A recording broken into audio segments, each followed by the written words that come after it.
All right, I want to show you why the stars move throughout the year.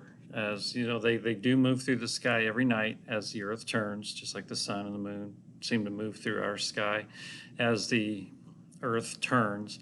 So do the stars, but obviously they move at a much slower rate because they're so far away.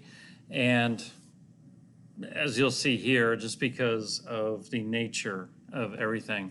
And we're going to look at this through the eyes of the astrological constellations. All right. So here we see the Earth. Let me kind of tip this up just a little bit so you can see the night side of the Earth and the day side of the Earth. Now, on the day side of the Earth, we cannot see any stars in the sky. So we cannot see these constellations here. There's a little circle here. Let me move this. Let me move this right here. As I move this, this is where the sun appears throughout the year in these constellations. All right, as we move around, we see that the constellations change of what we can see in our skies. Now we've got the night side over here and the day side up there. We cannot see Leo, Cancer, Gemini, or Taurus. We cannot see those because it's the middle part of the day, or it's daytime. We can't see the stars, but in the back we can see Aquarius, Capricorn. I'm reading these backwards, so I think I'm getting those right. Sagittarius, Scorpio. Is that Scorpio? Yeah, I think so. And so we can see these constellations at night. And as we move through the day, move through the year, as I'm moving this counter over the months, you see we come back to Sagittarius where the sun is going. Now this would be the month that Sagittarius is active, because this is when the sun is in Sagittarius, and that's how astrologists go by this, is which constellation is the sun in, which I find kind of totally fascinating, because how did they know what constellation the sun is in? We can't see it during the day. That they had it figured out. They knew this. They knew that this Sagittarius was here all the time. Let me go back to the beginning.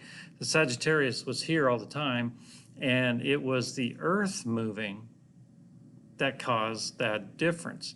Now, this is drawn in a circle here, but this is not a circle. We're not looking, it's not really in a circle like this.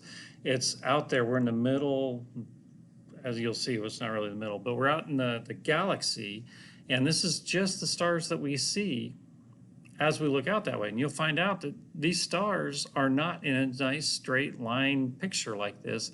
They are, some of these are thousands of light years away, some are only hundreds of light years away, some are just a few light years away. But to our eyes, we can't tell that at night. It looks like they're all the same distance away, just different brightnesses and so forth.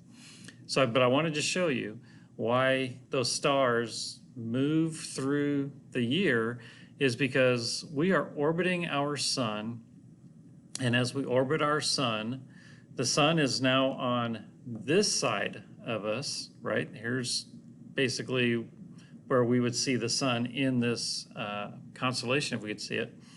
The sun is in our way. Basically we can't see through that light to these constellations, but we can see these because this is the nighttime side, and we can see that.